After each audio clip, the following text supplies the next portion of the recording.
کہ اسماعیل علیہ السلام کہنے لگے ابا جان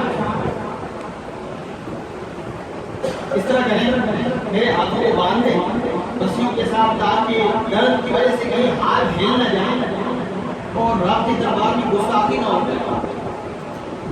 اور دوسرا کام یہ کریں اپنی آنکھوں میں پٹی باندھ تاکہ میرا معصوم چہرہ دیکھ کر آپ کے دل میں میرا پیار نہ آ جائے, آپ کو میرا چہرہ دیکھ کر ترس نہ آ جائے. اور تیسرا کام یہ کریں میرا چہرہ زمین کی طرف کر دیں. غریب کون کہہ رہا ہے؟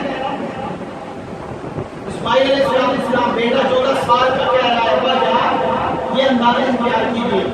باپ نے پٹی باندھی آنکھوں پہ بیٹے کو لٹایا چہرہ زمین کی طرف کیا چھری لی اور چلا دیا.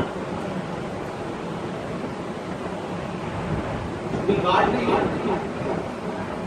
چھری چل نہیں لگی. ابراہیم علیہ السلام پریشان ہو گئے چھری کیوں نہیں چلتی چھری کاٹتی کیوں نہیں ہے یہ ڈاکٹر وہ کاٹتی کیوں نہیں ہے تیرا کام تو کاٹنا. چھری کہنے لگی خلیل کو یہ چاہتا ہے کہ کاٹ کے رکھ دوں جلیل چاہتا ہے کہ بال بھی نہ کٹنے والی.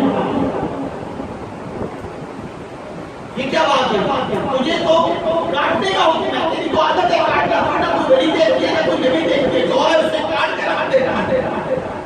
وہ آج کیوں نہیں کاٹ رہی فرمایا ابراہیم آگ کا بھی کام ہے جلانا.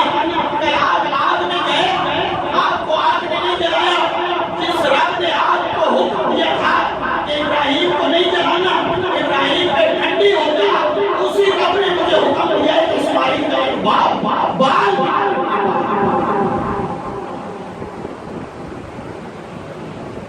ابراہیم علیہ السلام چھری تیز کر کے چلاتے اب کے حکم میں تاخیر ہو رہی ہے جلدی سے چھری چلاتے ہیں زور سے چھری چلائی گلا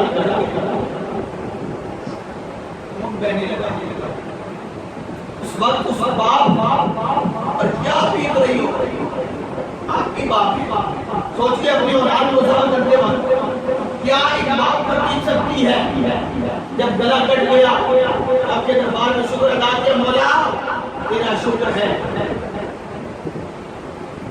تو نے اپنے حکم کو پورا کرنے میں میری مدد فرمائی اور تیرا حکم میں نے پورا کیا.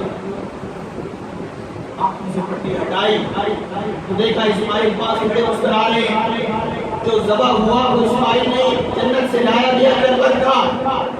ابراہیم علیہ السلام نعرہ لگاتے ہیں اللہ اکبر اسماعیل کہتے ہیں لا الہ